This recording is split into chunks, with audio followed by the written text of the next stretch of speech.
नमस्कार, मैं हूं आपके साथ अनुराग मुस्कान। देश को आवाज देने वाले इकलौते शो घंटी बजाओ में हमेशा की तरह आपका स्वागत है। अच्छा, एक बात बताइए, राष्ट्र से ऊपर कुछ हो सकता है क्या? नहीं ना। तो आज आपको राष्ट्र से ऊपर धर्म को रखने वालों की घंटी बजानी है। क्या देश में भारत माता की जय बोलने पर नमाज नहीं पढ़ने दिया जाएगा? क्या दिल्ली में भारत माता की जय बोलेंगे तो कश्मीर में धक्का दे दिया जाएगा? क्या राष्ट्रगान की मनाही मुस्लिम धर्म में दी गई है? भारत माता की जय बोलने से क्या इस्लाम खतरे में आ जाता है क्या? ये वो सवाल हैं जिनका जवाब आपको देखना आज बहुत जरूरी है। क्यों जरूरी है?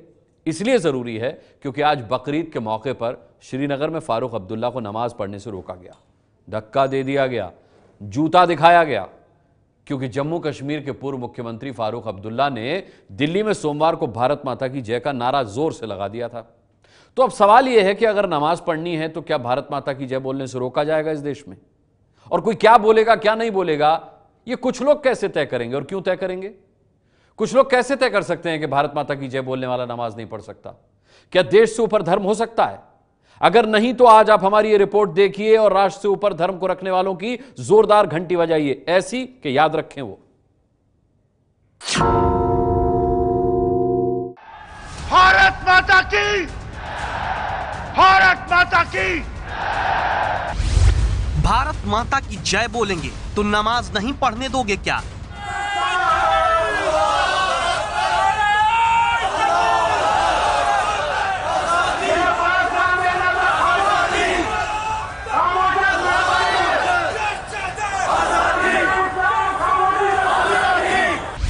मेरे साथ एक नारा दीजिए और हाथ उठा के नारा दीजिए, भारत माता की।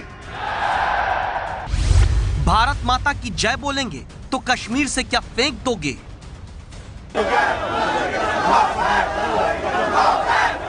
अरे भाई लोगों, ये तुम्हारी आवाज है? भारत माता की, भारत माता की। भारत माता की जय बोलेंगे तो क्या जूता दिखाकर मारोगे?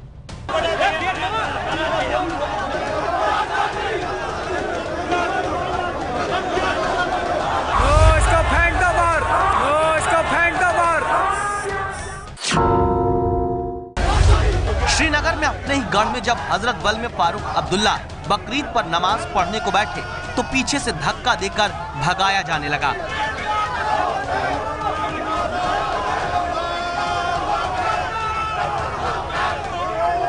फारूक अब्दुल्ला जब बकरीद पर हजरत बल की मस्जिद में नमाज पढ़ने पहुंचे तो पीछे से देश विरोधी नारे लगाकर विरोध होने लगा।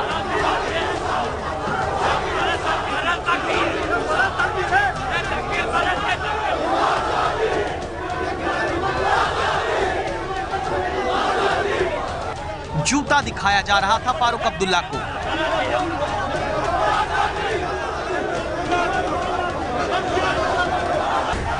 फारूक अब्दुल्ला को मस्जिद से भागने को कहा जा रहा था।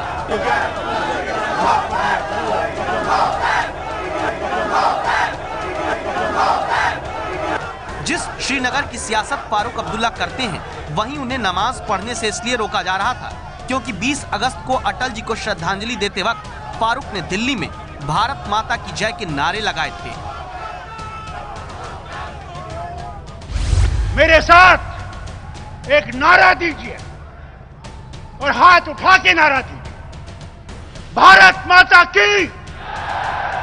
अरे भाई लोगों, ये तुम्हारी आवाज है? भारत माता की, भारत माता की। हाथ उठाकर भारत माता की जय का यही नारा लगाने के कारण फारूक अब्दुल्ला का कश्मीर की एक मस्जिद में विरोध हुआ।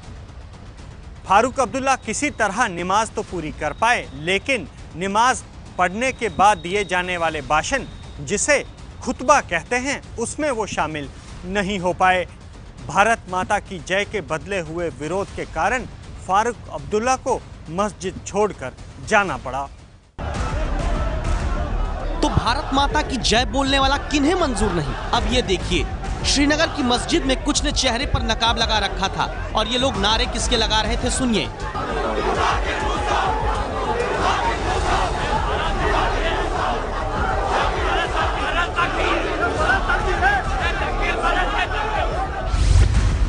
बकरीद पर ही नमाज के बाद श्रीनगर में आतंकी संगठन IS के झंडे, पाकिस्तान के झंडे लेकर सड़क पर सुरक्षा बलों पर पथराव करने वाले पत्थरबाजों के नारे सुनिए।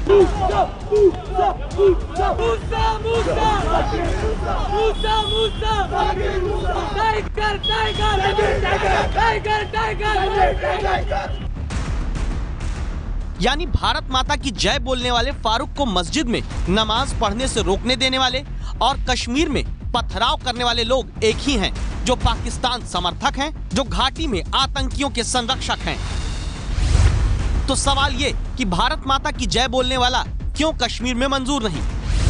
क्या भारत माता की जय बोलने से कोई इस्लाम खतरे में आता है? अगर नहीं तो फारूक भारत माता की जय नहीं बोलेंगे, ये तय करने वाला कौन होता है? इन सवालों का जवाब समझने के लिए हम पहले राजनीतिक दलों के नेता और खुद फारूक अब्दुल्ला के पास पहुंचे।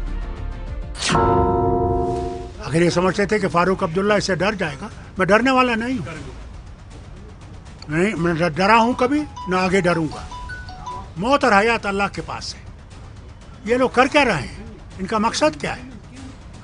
अगर ये समझते हैं इससे आज़ादी आएगी, तो मैं इनसे कहना चाहता हूँ, पहले अपने आप को बेकारी से आज़ाद करो, बीमारी से आज़ाद करो, भुखमारी से आज़ाद करो, उससे आज़ाद करो अपने आप को। और अगर उन्हें नमाज से पढ़ने से रोका गया है तो निश्चित रूप में वो इस देश का मस्जिद नहीं हो सकता है जो नमाज पढ़ने के लिए भारत माता की जय जयकार करने वाले को रोका जाए। अगर इस प्रकार की हरकत करने वाले बाज नहीं आएंगे, फारूक अब्दुल्ला जैसे राष्ट्रभक्त जिन्होंने राष्ट्रभक्ति के साथ उस दिन अटल जी को अमर कहते हुए भारत माता की जय जयकार किया, कौन सा गुनाह किया उन्होंने? क्या इस देश में भारत माता की जय नहीं कही जाएगी? फारूक अब्दुल्ला एक शेर आदमी है, इन गीदड़ पत्थरबाजों से वो घबराने वाला नहीं है। उन्होंने जो भारत माता की जय के नारे लगाए, बहुत अच्छा किया। एक हिंदुस्तानी होने का उन्होंने फर्ज निभाया। जम्मू कश्मीर में बहुत सारे लोग हैं जो खाते हिंदुस्तान का हैं, रहते हिंदुस्तान का हैं, हर मदद हिंदुस्तान से चाहिए, लेकिन उनका दिल पाकिस्तान के लिए धड़कता है। लगता है कि उनका इंतजाम करना पड़ेगा। जिसको दिक्कत है, जो नहीं कह सकता, वो उनका विचार है, लेकिन किसी सीनियर लीडर को ईद के दिन नमाज करने से रोकना, इस इशू को लेकर या कोई भी इशू क्यों ना हो, आपको कोई हक नहीं बनता। भारत माता की जय बोलने पर नमाज पढ़ने देने का हुआ विरोध। इस मुद्दे पर जब हमने कश्मीर के नेताओं की राय जाननी चाही तो उन्होंने चुप्पी साध ली। जिन लोगों को सही रास्ता दिखाने के लिए आगे आना चाहिए था, उनकी चुप्पी घातक है। ऐसे लोगों को हम रामधारी सिंह दिनकर की ये कविता याद दिला दें। समर शेष है नहीं पाप का भागीदार वो वियाद, जो तटस्थ है समय लिखेगा उनका भी अपराध। यानी भारत में ही भारत माता की जय का नारा लगाने पर, नमाज न पढ़ने देने वालों पर कश्मीर के नेताओं की चुप्पी घातक है, क्योंकि जो बकरीद पर फारूक के साथ हुआ, फिर वो दूसरों के साथ भी हो सकता है जो भारत माता की जय कहेगा। लेकिन भारत माता की जय का विरोध करने वालों को न रोक पाने में सिर्फ सियासत जिम्मेदार है, नहीं, जिम्मेदार हैं वो लोग भी जो भारत माता की जय का नारा लगाने वाले का विरोध चुपचाप देखते रहे। देखिए इन तस्वीरों को। फारूक के विरोध में मुट्ठी भर लोग थे, धक्का मुक्की करके फारूक को भगाने में जुटे चंद लोग थे, लेकिन बाकी मुस्लिम यहाँ खामोश बैठे रहे। क्यों नहीं इन लोगों ने उस विरोध को दबाया जिन्हें भारत में भारत माता की जय कहने वाला बर्दाश्त नहीं है। ऐसे मुद्दों पर चुप्पी सबसे खतरनाक हो जाती है, क्योंकि भारत माता की जय के नारे का विरोध करने वाले लोग तो महज मुट्ठी भर होते हैं, लेकिन पूरे समाज को विरोधी मानकर देखा जाने लगता है। और फिर देश में कुछ उग्र हिंदुत्ववादियों के कारण कीमत चुकाता है देश का आम मुस्लिम, जो खुद को 100% भारतीय मानता है, लेकिन राजनीति के हंगामे के लिए उसकी भारतीयता पर शक किया जाने लगता है। ऐसे लोग निश्चित रूप से इस देश का भला नहीं कर रहे हैं। फारूक अब्दुल्ला को नमाज अदा नहीं करने दिया जाना, ये सचमुच में देशद्रोह का काम है। यानी भारत माता की जय के नारे पर कुछ लोगों का विरोध देश के आम मुस्लिम के लिए मुश्किल पैदा करता है। अब सवाल ये, फारूक अब्दुल्ला अगर भारत माता की जय बोलकर नमाज भी पढ़ते हैं, तो क्या भारत माता की जय बोलने वाला मुस्लिम नहीं हो सकता? क्या भारत माता की जय बोलने से इस्लाम को कोई खतरा होता है? जवाब हमने पूछा इमाम काउंसिल ऑफ इंडिया के जनरल सेक्रेटरी हाजिक खान और कांग्रेस के महासचिव शकील अहमद से। लोगों को जानकारी नहीं है। मादरे वतन भारत की जय का नारा, मादरे वतन वही है जो भारत माता जिसको कहते हैं। मादरे वतन भारत की जय का नारा एक मुसलमान ने ही कॉइन किया था, इसलिए मैं समझता हूं कि उसमें कोई कन्फ्यूजन नहीं होना चाहिए।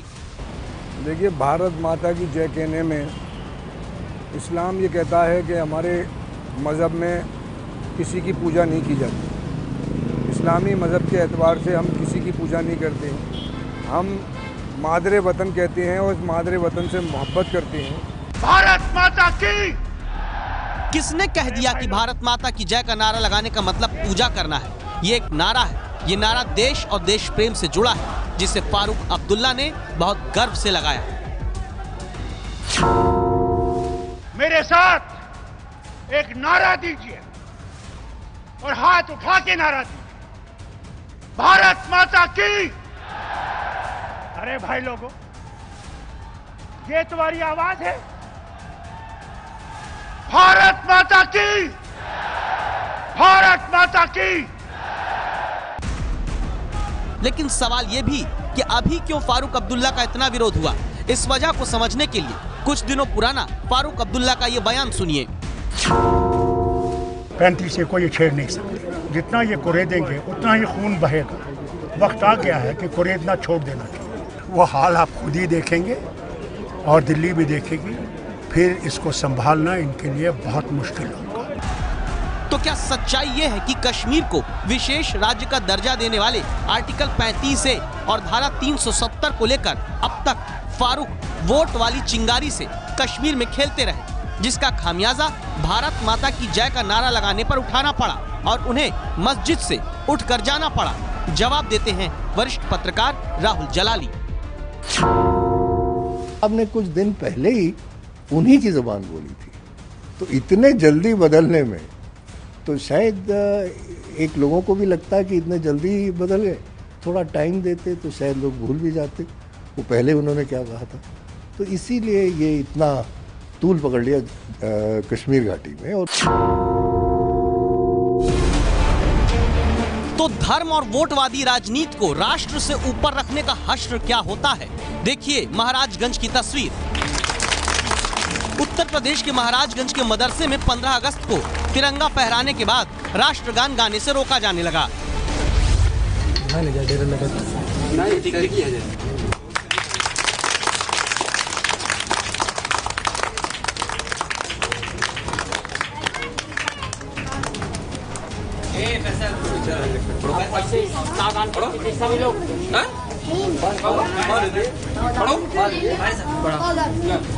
अरे पहले राष्ट्रगान होगा भाई। ठीक है, राष्ट्रगान यहाँ नहीं होता है। अरे यहाँ हमेशा होता है, हमारे यहाँ नहीं होता। हमारे बंदर कुछ नहीं होगा। नहीं कौन तरीका होता है? नहीं कहा राष्ट्रगान नहीं होगा। राष्ट्रगान नहीं कहा नहीं होगा। नहीं पढ़ते आप पढ़िए। इस दलील के साथ कि इस्लाम में राष्ट्रगान गाने की इजाजत नहीं है। नहीं जायज है पढ़ना हमारे यहाँ। आप सारे जा सकते। नहीं मनो क्यों मनो? वही क्यों नहीं? देखो तो तरीका भाई, जो हड़ताल होता है वैसे नहीं होगा। मुसलमान हो वो मुसलमान। एक दिन इस्लाम के बात हमें नहीं दिखाया। सुनिए देश के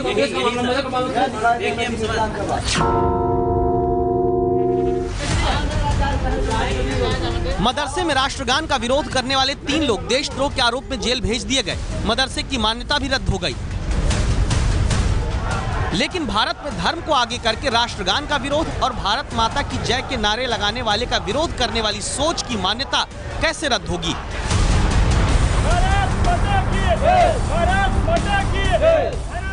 भारत माता की जय के नारे लगाकर केरल के अलुवा में बाढ़ पीड़ितों की मदद करने वाले ये हमारे देश के जवान हैं।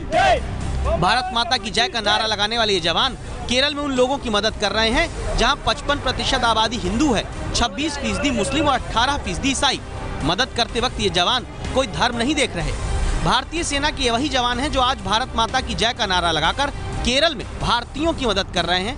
ये वही जवान हैं जिन्होंने भारत माता की जय का नारा लगाकर 2014 में कश्मीर में आई बाढ़ में हर कश्मीरी की मदद की थी। किसी मुश्किल में फंसे इंसान को भारत माता की जय कहलवाकर नहीं बचाया था। लेकिन फिर भी किसी को राष्ट्र से ऊपर धर्म को रखने वाली बीमारी है तो उन्हें केरल के वायनाड में इन मुस्लिमों से मिलना बहुत जरूरी है, जो बकरीद मनाना छोड़ हर धर्म के लोगों की मदद में जुटे हैं। आप लोग किस प्लानिंग के साथ यहाँ आए? कौन लोगों ने आपको मदद की पैसे से, और किसको कितने घरों को अभी तक आपने हेल्प की? नहीं, हम लोग एक गांव वाला है, एक मस्जिद वाला है, पूरा गांव इकट्ठा करके हम लोग इतना सामान लाए इधर। यहाँ का गरीब लोग पूरा पानी भर गया, घर का ऊपर सब पानी में भर गया। यहाँ का लोग पूरा यहाँ से निकल के बाहर गया, कैंप में था। आज पूरा कैंप से खाली करके गाँव को लाया, गाँव के घर सब क्लीन करके अभी हम लोग इसको मदद कर रहा हूँ। ये पूरा सामान उसको खाने के लिए कुछ नहीं है यहाँ, इसलिए वो खाने के लिए पूरा सामान यहाँ लाया है। ईद उससे भी हम लोग ये गरीब लोग की जो बढ़ता है, हम लोग बहुत खुश है, इसलिए हम छोड़ के इधर आए। हम अभी रात सुबह पहुँचेगा, सुबह इंशाल्लाह 8 बजे नमाज है ईद का, लेकिन हम लोग वो सोचता नहीं है, अगर ईद नमाज नहीं मिलेगा तो भी इंशाल्लाह ये गरीब लोग जो बांट खाएगा ना, हमारा दिल शांति है, वही इन लोगों का दुआ मिलेगा, हमारा वही खुशी है हम लोग। अब आप इन दो तस्वीरों को देखिए जो बताती है किस तरह की सोच देश में जरूरी है। वो नहीं जहां मुट्ठी भर मुस्लिम है जो धर्म को राष्ट्र से बड़ा समझकर भारत माता की जय बोलने वाले फारूक अब्दुल्ला को कश्मीर में नमाज तक नहीं पढ़ने देते, जूता दिखाते हैं। भारत माता की जय बोलने वाले फारूक अब्दुल्ला को मस्जिद से भगाते हैं। सोच जरूरी है दूसरी तस्वीर वाली, जहां केरल के कुछ मुस्लिम हैं जो बकरीद की नमाज छोड़कर हर धर्म के लोगों की मदद करने को आगे आते हैं। जहां धर्म नहीं, राष्ट्र, भारत, भारतीय, भारत माता पहले आते हैं। मेरे साथ एक नारा दीजिए और हाथ उठा के नारा दीजिए, भारत माता की। अरे भाई लोगों, ये तुम्हारी आवाज है? भारत माता की, भारत माता की। इसीलिए आज एबीपी न्यूज की राय है, देश में भारत माता को बहुसंख्यक लोग मानते हैं। भारत एक ऐसा देश है जहां कई धर्म के लोग एक साथ रहते हैं। जहां कई धर्मों के लोग रहते हो वहां संवेदनशीलता के साथ समभाव बनाकर रहना चाहिए। कई धर्मों का सह अस्तित्व तभी संभव है जब एक दूसरे की भावनाओं का सम्मान करेंगे। कोई क्या कहेगा ये किसी पर थोपा नहीं जा सकता, लेकिन देश में भारत माता की जय कहने वाले का विरोध करना कतई स्वीकार नहीं हो सकता। आप इस राय से सहमत हैं तो 8422840000 पर मिस्ड कॉल देकर आवाज उठाइए। ये है एबीपी न्यूज, आपको रखे आगे।